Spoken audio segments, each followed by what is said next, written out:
chaque jour que Dieu fait, jusqu'en l'an 3000, tant que Ouattara vit, nous sommes dans une résistance. Nous sommes dans une résistance parce qu'il ne va pas gouverner la Côte d'Ivoire. Il n'y a pas un mètre carré de la Côte d'Ivoire qui sera gouverné par Alassane Draman Ouattara. La Côte d'Ivoire aujourd'hui n'a pas de président. Donc on n'a pas d'ordre à recevoir d'Alassane Draman Ouattara.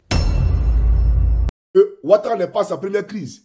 Il a fait la crise de 2015, il a fait la crise de 2020 et aujourd'hui il est à sa troisième crise. Seulement que sa troisième crise là, les acteurs ont changé, les mentalités ont changé et il sera surpris d'être étonné.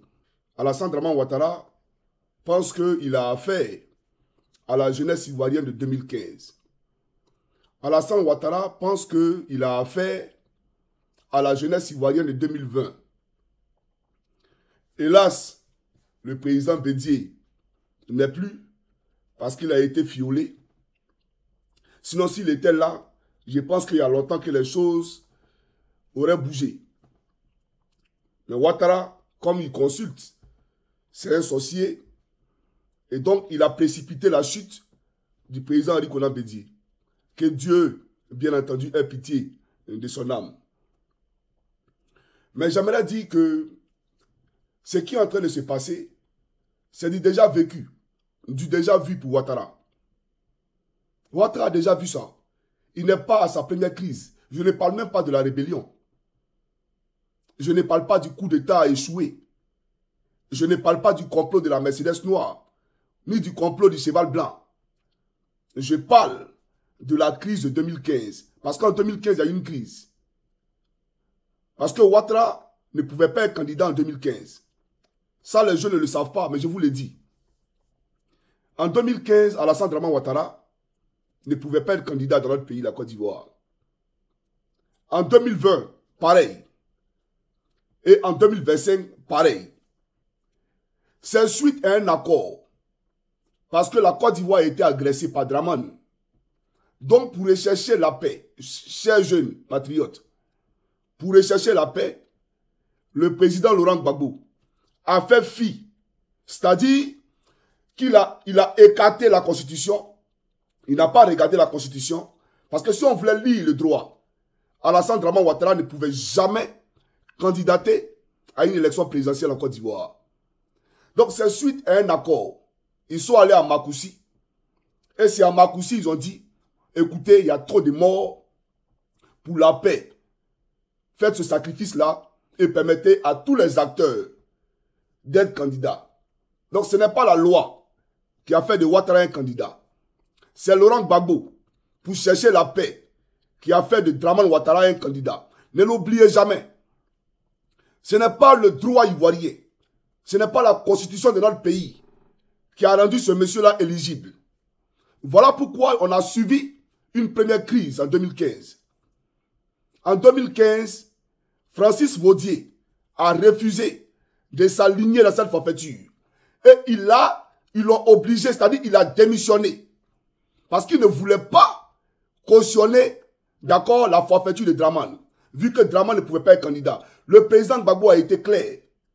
Uniquement pour les élections présidentielles de 2005. Mais comme en 2005, les élections n'ont pas pu se tenir, nous les avons fait en 2010. Uniquement, ça veut dire quoi? Ça veut dire seulement pour les élections présidentielles de 2010, tous les acteurs signataires de Makoussi, des accords de Makoussi, peuvent être candidats. Uniquement. Maintenant, Ouattara devient candidat en 2015. Comment? Ce n'est pas la loi qui fait de Ouattara un candidat. Parce que c'est un accord politique qui fait de Ouattara un candidat.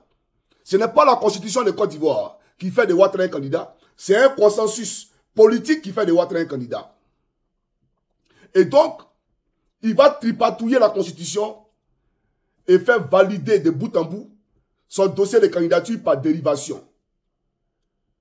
Et nous, on lui a posé la question à l'époque de savoir, une candidature validée par dérivé, ça veut dire quoi? En droit, ça veut dire quoi? Jusqu'à aujourd'hui, ils ne peuvent pas nous expliquer cela. Et donc, pour lui, il devient éligible. Pour lui, la constitution ivoirienne l'a lavé, d'accord, de tout soupçon d'inéligibilité. Donc, désormais, il est éligible. Donc, il peut même modifier la constitution et faire un troisième mandat. C'est dans ce schéma-là on est. Voilà pourquoi j'ai dit que Ouattara n'est pas sa première crise. Il a fait la crise de 2015, il a fait la crise de 2020 et aujourd'hui, il est à sa troisième crise.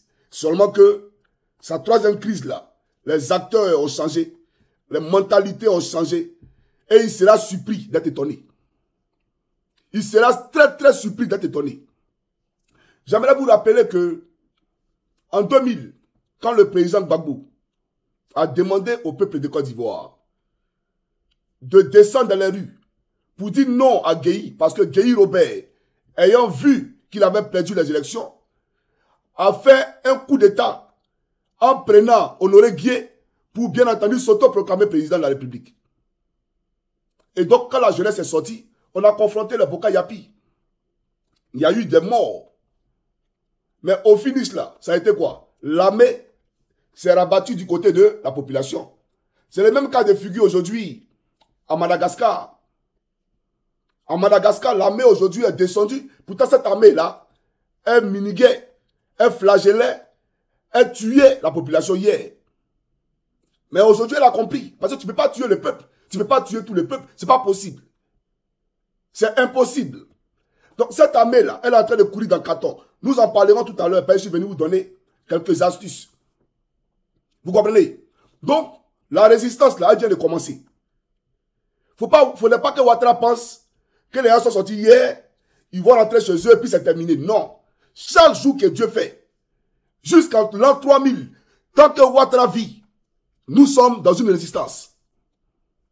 Nous sommes dans une résistance parce qu'il ne va pas gouverner la Côte d'Ivoire. Il n'y a pas un mètre carré de la Côte d'Ivoire qui sera gouverné par Alassane Dramane Ouattara. La Côte d'Ivoire aujourd'hui n'a pas de président. Donc on n'a pas d'ordre à recevoir d'Alassane Dramane Ouattara. Mais c'est un rebelle, Vagondo. Il fut l'aide de camp d'Alassane Dramane Ouattara quand Ouattara était premier ministre d'Oufoué-Boigny. Il fait partie de ceux qui ont renversé Gueye Robert. C'est sa récompense qu'elle a. Il fait partie même de ceux qui ont tué Gueye Robert. Voilà pourquoi aujourd'hui on l'a couronné ministre de l'Intérieur. Parce que Ouattara ne travaille qu'avec les rebelles. Tous ceux qui sont autour de lui sont des rebelles. Son gouvernement est rempli de rebelles. Donc on n'a pas de leçons à recevoir de Vagondo Diomandé, soi-disant ministre de l'Intérieur de Côte d'Ivoire, parce qu'il est juge et parti. Il a un parti pris. Chers jeunes, chers patriotes, le Front commun a demandé une marche le 4 octobre. Dans les règles de l'art, ils ne se sont pas levés pour dire on appelle à une marche éclatée. Ils ont demandé à marcher le 4 octobre. C'est l'État lui-même. C'est le gouvernement lui-même qui a dit non, la marche là, on va reporter ça au 11. On va décaler la marche au 11. C'est vous. Mais vous avez décalé la marche au 11. Les gens s'apprêtent à marcher, on fait sortir un communiqué. Non, la marche est annulée.